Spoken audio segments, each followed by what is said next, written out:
Hi guys, it's Dylan from Bijou Diamond Jewellery in London with another video in our engagement ring buying guide series, and specifically part of our mini series of the 4 C's. Last time we discussed the 4 C's, we were looking at colour, and today we're looking at the next C in the 4 C lineup, and that is cut.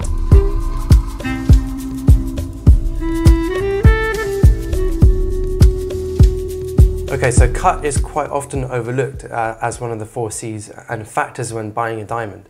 The differences in different types of cut and different gradings of cut, and the differences and factors within cut are very subtle. They're very small changes to the diamond or the gemstone, but they're extremely vital when buying a diamond, and also when looking at diamond, you'll definitely be able to see the differences between a poorly cut diamond and a well cut diamond. Okay, so what is diamond cut or gem cut?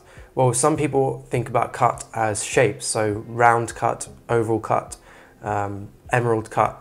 Those are different shapes of diamonds and gemstones. When we're talking about cut today, we're talking specifically about 3 factors that get split down into cut, or that bracket of the 4 C's, and that is split up to cut, symmetry and polish.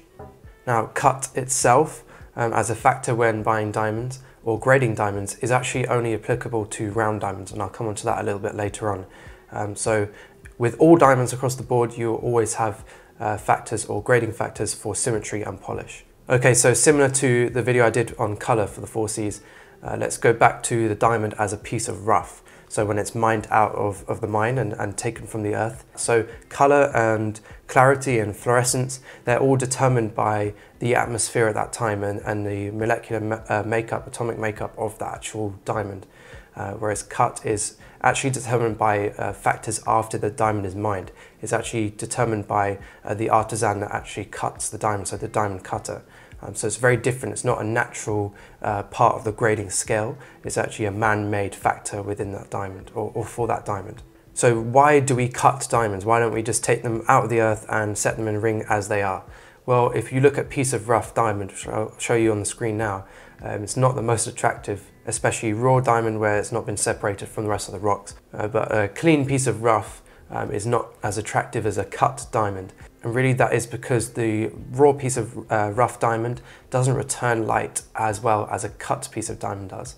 And that's really what diamonds and gems are all about, is the return of light. So what allows us to be able to make that rough piece of diamond return light back to the viewer? Well, that is the combination of those 3 factors we talked about: cut, polish and symmetry. And all those 3 factors are very, very, very important when making sure that diamond returns as much light as possible. The most valuable white diamonds are the whitest, which we looked at a few weeks ago when we were looking at colour, the biggest diamond, so the biggest carat weight possible, and the brightest. And the brightest, or that factor, brightest there in the value of the diamond, comes from the diamond cutter and how well it's cut. So to create the brightest diamond possible, therefore the most valuable diamond possible, we have to make sure that the facet angles and the symmetry of the diamond and the polish is all absolutely perfect in order for the conditions for that light to enter the diamond or the gemstone, bounce around the facets and then be returned back out straight through the table again. So there's quite a few factors involved when making sure that the diamond will perform as best as it can possibly do. So let's break down those 3 factors. So the angles of the facets, which is cut, we have to ensure that obviously the angles are as perfect as possible. For example, in a round diamond, those 57 facets have to be arranged at the right angles and the right size to make sure that when the light enters, it then bounces off that facet and then goes around this diamond and then returns back out through the table again, like I said, to make sure that stone looks as bright as possible. The symmetry is obviously incredibly important as well. If the diamond is too deep or too shallow, the light that enters the stone will escape through the sides of the stone and not return back through the top again. Again, making it look kind of dark or dull and not really have the same life that a correctly cut diamond has. And then the third one is polish. Polish is very, very important. It's a little bit underrated as well. Polish is important because you need a very, very flat, perfect surface in order for light to reflect perfectly off that surface. If you have a rough surface that isn't perfectly flat and even and nicely polished, the light will bounce off or refract off that surface in at many different angles, which means your light is spread out over a greater area, which means the diamond won't look as bright. It also won't look as crystal clear as it should do. If you think about a misted window, the effect of misted windows comes from basically roughing up the surface so that the light bounces off at all sorts of different angles. A very perfect flat window or a very perfect flat surface, like a mirror polished surface, is basically the most flat possible, therefore the light bounces off it and refracts at practically just one angle. So how are these factors graded? So we know that we're buying the correct diamond when we're looking for a diamond. Well, we're going to look specifically at the GIA grading scale here. And the reason for that is at Bijou Diamond Jewellery, we only deal in GIA certified diamonds. So breaking that down now, cut is only for round diamonds, for brilliant cut diamonds, and that is graded from excellent to poor. The next one we have is symmetry, and that is applicable to all diamonds, including fancy shaped diamonds and round diamonds. And that is graded from excellent to poor also. And then the third one is polish, and that is the same as symmetry. It applies to all diamonds and is graded from excellent to poor. There are some other companies out there, or grading houses, that use a slightly different scale to GIA, but GIA is generally the industry leader, or they are the industry leader and the most respected diamond grading house. So people often ask us, why is cut only applicable to round diamonds? Well, the reason is because a round diamond can only really be one shape. An oval diamond can have slightly different dimensions, it can be slightly longer, thinner, same with a radiant cut, and still can be an excellent grade, an excellently proportioned stone. The contingency for the ratios is a little bit better and a little bit more lenient than it is for round diamonds. A round diamond has to be a perfect round in order for it to work and be perfect. So therefore cut is a slightly different grade and only applies to round diamonds because there's a very set specific mathematical formula for those 57 facets on that round diamond that makes sure that that round diamond or brilliant cut diamond refracts or reflects the most light or returns the most light possible. Okay, so let's have a look at some diamonds now. We're going to start with some radiant cut diamonds, and we're going to compare the symmetry and polish on two different diamonds for each shape. The reason why I'm not using round diamonds is because obviously that has an extra factor there, which is cut. I think it's fairer to use fancy shaped diamonds because it's slightly easier to show you on camera, and also the symmetry and polish factors apply to all diamonds. So starting with the radiant cut now, we've got two diamonds here. Both of them are around 1 carat in size. In fact, one is slightly bigger, but I'll come on to that because it's quite surprising when you see them side by side. So one of them we have, which is the one you're seeing on screen now, is the good graded symmetry stone, and it also has a good grade for polish as well. So that's not particularly good. We wouldn't sell that at Bijou Diamond Jewellery.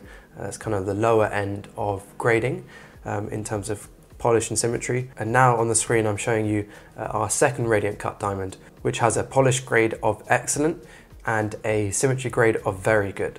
Now obviously we could show you a double excellent stone, which I will do in a minute, but this one you can take into account the fact that this is not the best possible, but I want to show you the comparison of just a slight grade above the bottom end stone that we're looking at. Immediately when you look at this diamond now on screen, the excellent polished one, you'll notice that it's very bright, it's got a much whiter look compared to the good symmetry one, the lesser stone that's on the left hand side. The facet arrangement is also much neater, much cleaner, looks much more of an organized stone, whereas the one on the left looks a little bit more disorganized. It's not got quite the same structure and perfection that you see from the one on the right, so the excellent stone. The right looks slightly whiter as well, even though they're the same color grade.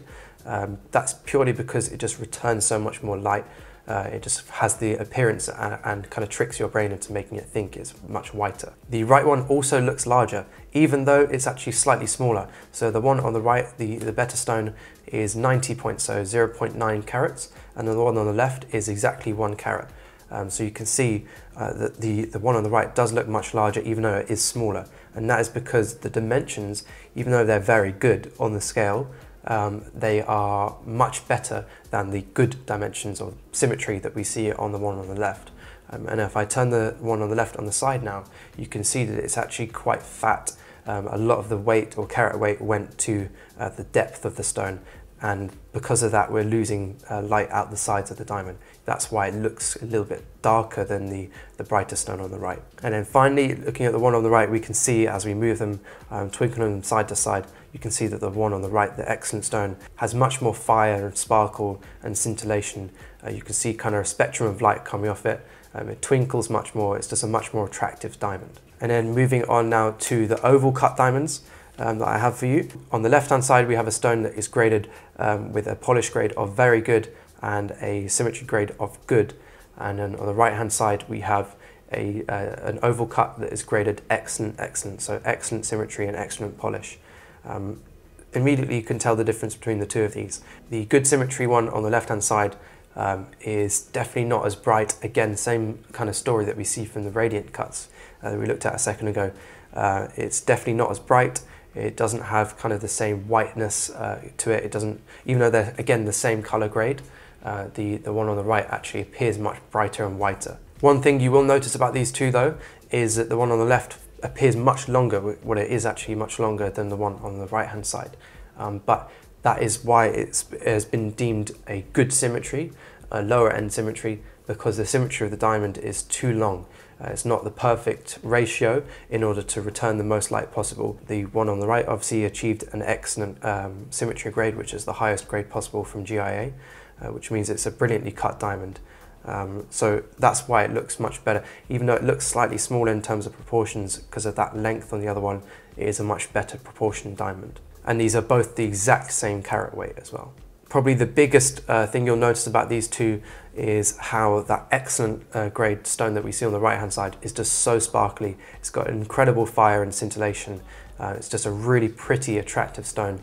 You definitely notice it much more so than you do the good symmetry one.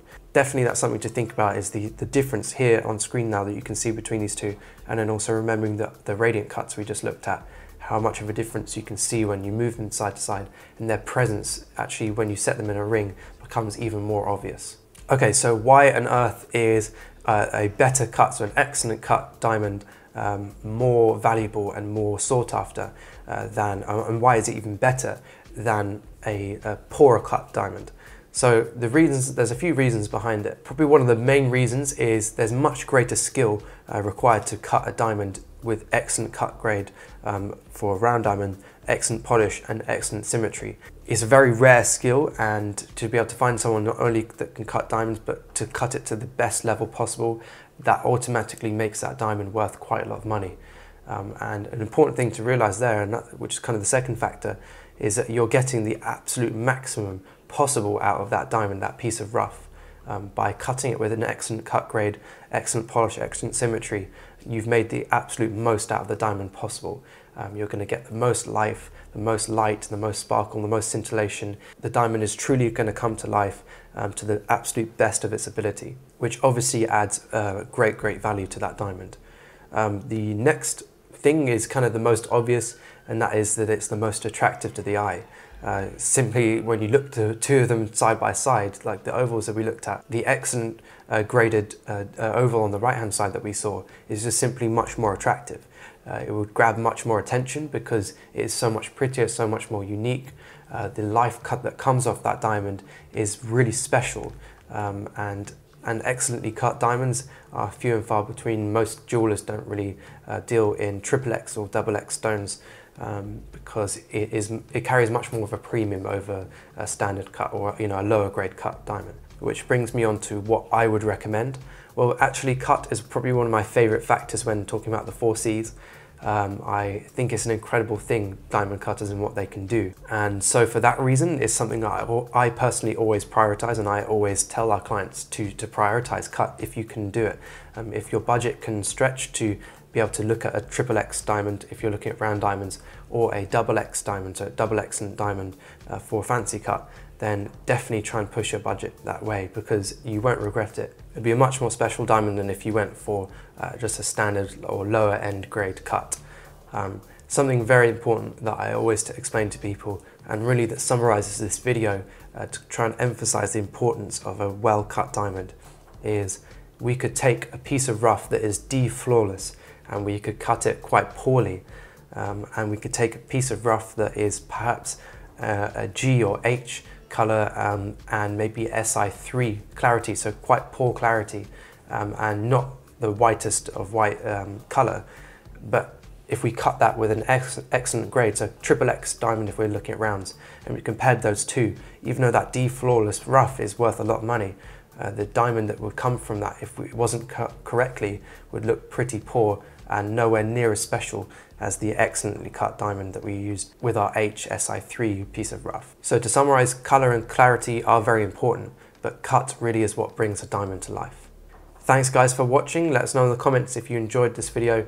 Let us know in the comments also what other videos you'd like to learn about with diamonds, not just restricted to engagement rings. This obviously applies, or this series applies to all jewelry and all diamonds and gems. So I hope you've learned lots during these videos, or last couple of videos that we've done about diamonds. There's many more to come. We're obviously going to complete our mini series of the 4 Cs and look at other areas of the diamond industry as well. And as always, if you're interested in any of the diamonds mentioned during this video or any pieces, don't hesitate to contact us. We specialize in bespoke jewelry here at Bijou Diamond Jewellery, and we'd be happy to create something special for you.